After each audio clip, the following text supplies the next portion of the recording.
أعوذ بالله من الشيطان الرجيم بسم الله الرحمن الرحيم رب زدني علما قال رب اشرح لي صدري ويسر لي أمري واحلل عقدة من لساني يفقه قولي إن الله ملائكته يصلون على النبي يا أيها الذين آمنوا صلوا عليه وسلموا تسليما দুরূদ শরীফ পড়লে 30টি ফজিলত রহমত বরকত মাগফিরাত পাওয়া যায়। ছোট দুরূদ শরীফ সাল্লাল্লাহু আলাইহি ওয়াসাল্লাম। আজকে আলোচনার বিষয় হচ্ছে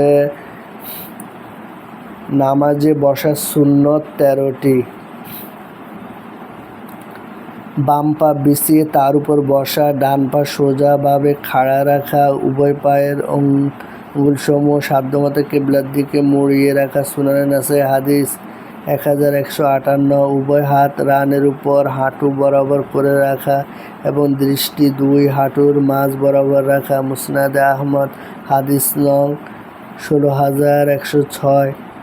আশহাদু বলার সঙ্গে সঙ্গে মধ্যম ও বৃদ্ধাঙ্গুলি মাথায় একসাথে মিলিয়ে গোলাকার বৃত্ত বানানো এবং অনামিকা ও কনিষ্ঠাঙ্গুলি মুড়িয়ে রাখা এবং লা ইলাহা বলার সময় শাহাদাত আঙ্গুল সামান্য উঁচু করে ইশারা করা। অতঃপর ইল্লাল্লাহু বলার সময় আঙ্গুলের মাথা সামান্য ঝুঁকানো, হাঁটুর সাথে না লাগানো।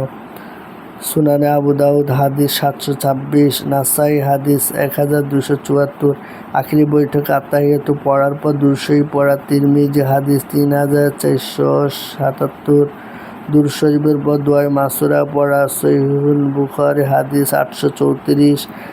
সুনানে তিরমিজি হাদিস 5593। উভয় দিকে সালাম ফিরানো। সুনানে তিরমিজি হাদিস 295। ডান দিকে আগে সালাম ফিরানো, সালাম কিবলার দিক থেকে আরম্ভ করা এবং সালামের সময় দৃষ্টি কাঁধের দিকে রাখা। সহিহ মুসলিম হাদিস 582। ইমামের উভয় সালাম মুক্তাদি ফেরেশতা ও নামাজি জিনদের প্রতি সালাম করার নিয়ত করা। সহিহ মুসলিম হাদিস 431। মুক্তাদিগণের উভয় সালাম ইমাম, অন্যান্য মুসল্লি, ফেরেশতা ও নামাজি জিনদের প্রতি সালাম করার নিয়ত করা। মুসান্নাফে আব্দুর রাজ্জাক হাদিস 3149, 3152। একাকী নামাজি ব্যক্তি শুধু ফেরেশতাগণের প্রতি সালাম করার নিয়ত করা। মুসান্নাফে আব্দুর রাজ্জাক হাদিস 3140।